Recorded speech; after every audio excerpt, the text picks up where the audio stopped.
Have you ever felt tired even after doing nothing?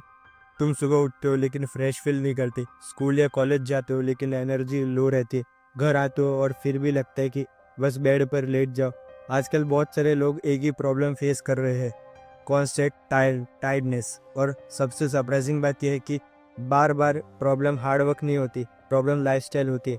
तो आज बात करते हैं कि आखिर तुम हमेशा टायर्ड क्यों फील करते हो। सबसे पहला रीज़न है स्लीप। ये ऑब्वियस है, लेकिन बहुत लोग इसे अंडर एस्टिमेट कर देते हैं। आजकल लोग रात को बेड पर जाते हैं और सोचते हैं कि 5 मिनट फ़ोन यूज़ करिए, लेकिन फिर इंस्टाग्राम, यूट्यूब और बहुत सारी वीडियोस देखते हैं और देखते ही देखते 1 घंटा 2 घंटा निकल जाता है और बहुत देर हो जाती है। बॉडी बेड पर होती है लेकिन ब्रेन अभी भी एक्टिव होता है, और जब स्लीप क्वालिटी ख़राब होगी तो नेक्स्ट डे हमारी बॉडी रिकवर नहीं कर सकती। इसका रिजल्ट क्या होगा?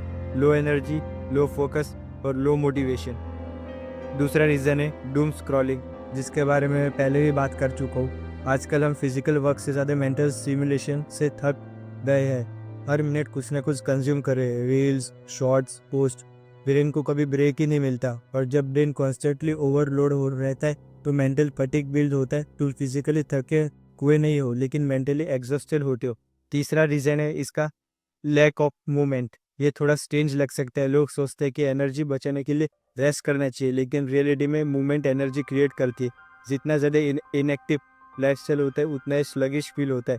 इसलिए बहुत लोग वर्कआउट के बाद टायर्ड होने की बजाय एनर्जेटिक फील करते हैं। बॉडी मूवमेंट के लिए बनी है, पूरा दिन चेयर पर बैठने के लिए नहीं।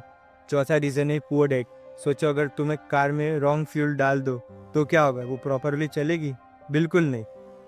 बॉडी भी वैसे ही काम करती है। अगर न्यूट्रिशन पुअर होगा, प्रोटीन भी अच्छा नहीं होगा, कार्ब्स बहुत हो गए, वेजिटेबल फ्रूट्स नहीं होगे, फाइबर मिनरल्स ऐसे इंपॉर्टेंट न्यूट्रिएंट्स नहीं होगे, फैट्स हेल्दी फैट्स नहीं होगे, और जंक फूड ज़्यादा होगा तो बॉडी बेस्ट परफॉर्मेंस नहीं दे पाएगी और फिर लो एनर्जी फील होती है।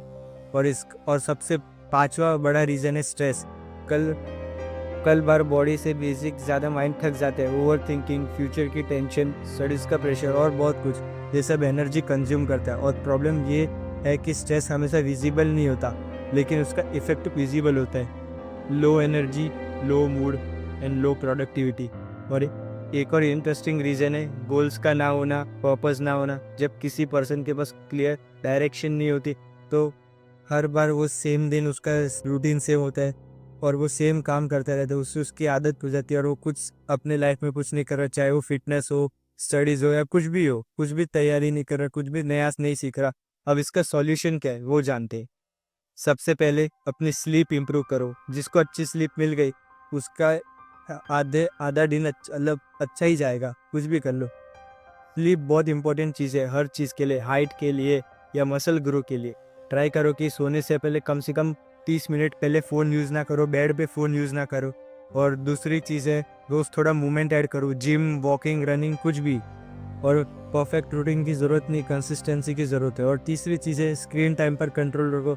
हर फ्री मिनट फ़ोन पर स्पेंड करना ज़रूरी नहीं है, कभी कभी ब्रेन को भी रेस्ट चाहिए होता है। चौथी चीज़ है अपनी डाइट को सीरियसली लो, अच्छा प्रोटीन इंटेक लो, अपने कार्ब्स और मैक्रोज जो भी है उसको सही से मैनेज करो, बॉडी को प्रॉपर फ्यूल दो। और पांचवी चीज़ है अपनी लाइफ में कुछ गोल्स रखो, क्योंकि एक्साइटमेंट भी एनर्जी क्रिएट करती है। सच ये है कि वक्त टायर्ड फील करना नॉर्मल नहीं होता, और अगर हमेशा टायर्ड फील करते हो तो शायद बॉडी तुमसे कुछ सिग्नल देने की कोशिश कर रही है। ज़्यादा स्लीप, कम स्क्रॉलिंग, थोड़ा एक्सरसाइज, बेटर न्यूट्रिशन और क्लियर गोल्स। ये सिंपल चीज़ें लगती है लेकिन इनका इम्पैक्ट बहुत बड़ा होता है। आज एक क्वेश्चन अपने आप से पूछना, क्या तुम सच में टायर्ड हो, या तुम्हारी एनर्जी लो, या तुम्हारी हैबिट्स तुम्हारी एनर्जी चुरा रही है? एक बार अपने आप से पूछना और जवाब भी अपने आप ही देना। मिलते हैं अगली वीडियो में, तब तक के लिए good bye. Thanks for watching.